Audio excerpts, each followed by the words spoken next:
Hello everyone, welcome to my YouTube channel. And in this video हम बात करेंगे कि मैरो एडिशन 6 को हम इफ़ेक्टिवली कैसे यूज़ करें, कैसे हमारी प्रिपरेशन को बूस्ट करें यूजिंग मैरो।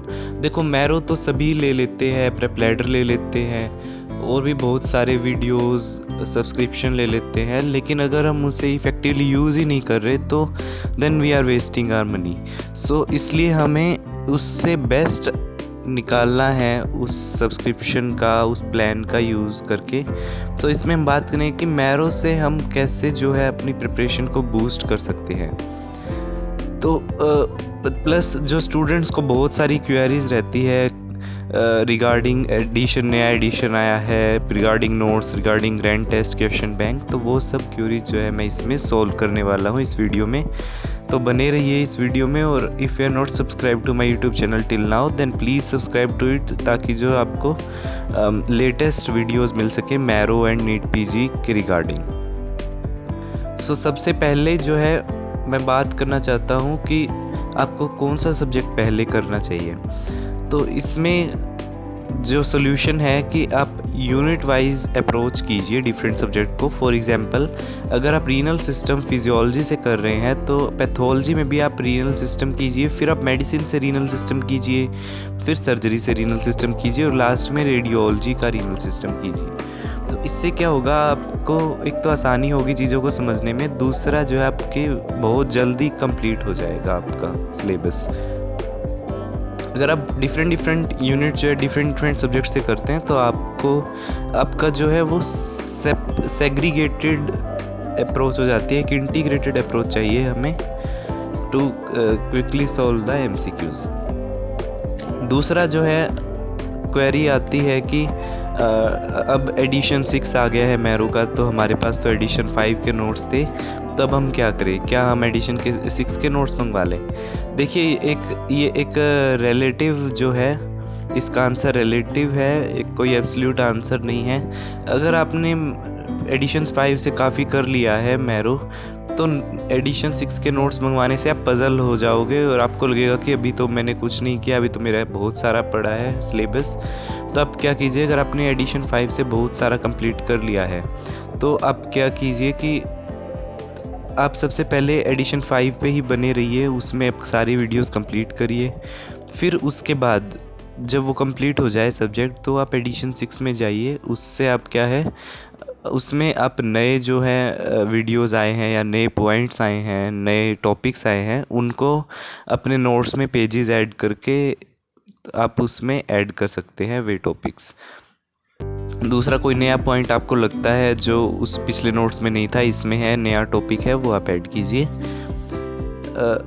देन इसके बाद आता है क्वेश्चन बैंक का क्वेरी कि क्वेश्चन बैंक हमें कब सॉल्व करना चाहिए। देखिए, जब आप एक यूनिट कंप्लीट कर लेते हैं, जैसे मैंने बताया, अगर आपने रीनल सिस्टम कंप्लीट कर लिया है तो आप क्वेश्चन बैंक भी जो है उसी यूनिट से रिलेटेड जो क्वेश्चन बैंक्स है उनको सॉल्व कीजिए। प्लस क्वेश्चन बैंक के जो एक्सप्लेनेशन है उसमें अगर कोई आपको एक्स्ट्रा पॉइंट लगता है तो आप अपने नोट्स में ऐड कीजिए।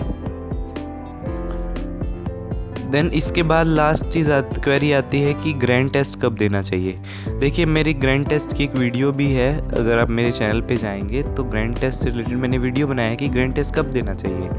तो इसमें बच्चे क्या सोचते हैं, स्टूडेंट सोचते हैं कि हम अभी हमारा सिलेबस नहीं हुआ तो हम ग्रैंड टेस्ट नहीं दे सकते। This is a very wrong approach. आपको, अगर आपका सिलेबस हो गया है 40-50% भी 60% या उससे ज़्यादा, तो आप ग्रैंड टेस्ट देना स्टार्ट कर सकते हैं।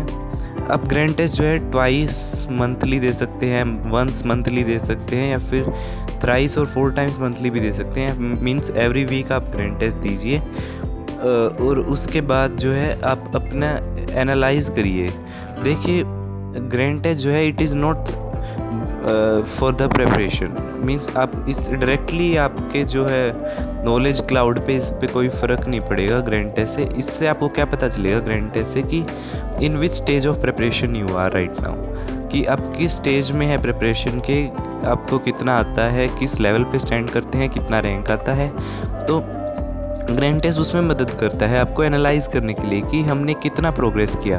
अगर आप हर वीक देते हैं तो आपको पता चलेगा कि 1 वीक के अंदर मैंने कितना प्रोग्रेस किया। अगर आपके मार्क्स इंक्रीज़ हो रहे हैं, इम्प्रूव हो रहे हैं, इसका मतलब आपने मेहनत की और आप प्रोग्रेस कर रहे हैं। दूसरा, आपका ग्रैंड टेस्ट से जो है MCQ अप्रोच डेवलप हो जाता है कि MCQ को सोल्व करने का जो एप्टीट्यूड है वो बिना क्वेश्चन या बिना MCQ सोल्व करे डेवलप हो ही नहीं सकता।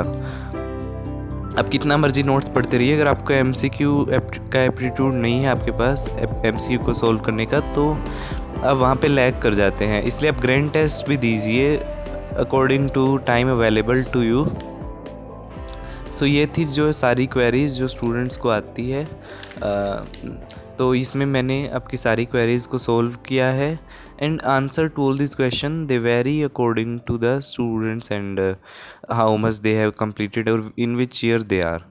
सो हर किसी का अपना तरीका हो सकता है, but what's I think is the best I have shared in this video, and if you have not subscribed to my YouTube channel you can subscribe to it, and we are also released a series of videos on NEET PG capsules।